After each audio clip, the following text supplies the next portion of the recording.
আপনারা অনেকেই দেখেছেন যে কিছু কিছু গণমাধ্যম প্রচার করেছে যে জাহাঙ্গীরনগর বিশ্ববিদ্যালয়ের ছাত্র সংসদের যে নির্বাচন সেটা স্থগিত করার জন্য একটা রিট করার খবর বেরিয়েছিল, সেটা আসলে সত্য নয়। আপনারা জানেন সেখানে সম্প্রীতির ঐক্য নামে যে প্যানেলটি রয়েছে তার যে ভিপি পদপ্রার্থী অমর্ত্য রায়, তার প্রার্থিতা হঠাৎ করে বাতিল করে দেওয়া হয়। জানেন আপনারা যে সব কিছুর একটা সময় থাকে, অর্থাৎ প্রার্থিতা যখন হয়, ভোটার তালিকা হয়, প্রার্থিতার যাচাই বাছাই হয়, যাচাই বাছাই শেষে আপিলের একটা সুযোগ থাকে। এই সব প্রক্রিয়া শেষ হয়ে যাওয়ার পরে নির্বাচনের অল্প কটা দিন আগে গিয়ে হঠাৎ করে অমর্ত্য জানতে পারেন যে তার প্রার্থিতা বাতিল করা হয়েছে। এখানে কোনো পর্যায়েই তাকে কোনো শুনানির সুযোগ দেওয়া হয়নি, কোনো চিঠি দেওয়া হয়নি যে আপনার প্রার্থিতা বাতিল করা হবে। এই সব কিছু ব্যত্যয় ঘটিয়ে বিশ্ববিদ্যালয় কর্তৃপক্ষ তার প্রার্থিতা বাতিল করে।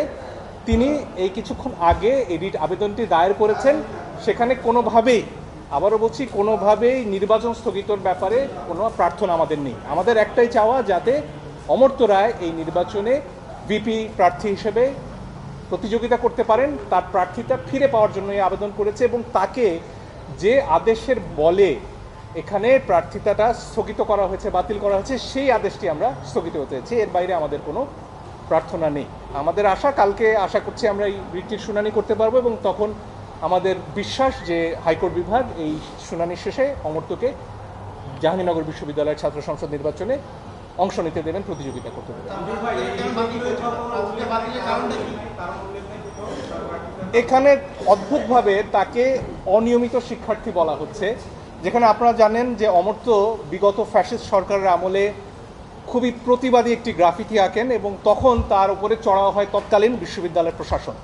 সেই সময় তার ছাত্রত্ব বাতিল করা হয়, তার বিরুদ্ধে মামলা পর্যন্ত হয় এবং তারপরে হাইকোর্ট বিভাগে তিনি আসেন। হাইকোর্ট বিভাগের থেকে নির্দেশ দেওয়া হয় তার ছাত্রত্ব ফিরিয়ে দেওয়ার জন্য, সেটারও ব্যত্যয় ঘটানো হয় এবং এইখানে তার কিছুটা সময় কেটে যায়। এই যে সময়টা কেটে গেল, তার কোনো দোষে নয়, বরং ফ্যাসিবাদী প্রশাসনের কারণে, সে সময়কার বিশ্ববিদ্যালয় প্রশাসনের কারণে। কারণ তিনি প্রতিবাদ করতেন, আগেও প্রতিবাদ করেছেন, জুলাইয়ে প্রতিবাদ করেছেন, এখনও করছেন।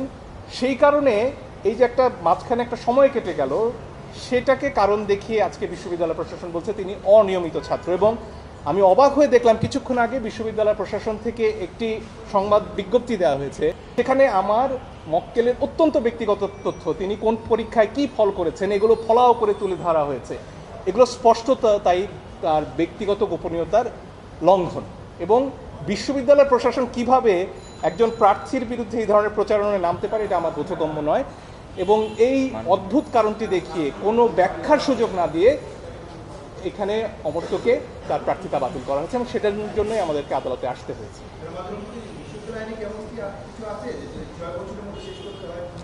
হ্যাঁ, স্পষ্টতই সেখানে আছে। এবং সেই 6 বছরটা কখন? ছাত্রত্বকালীন।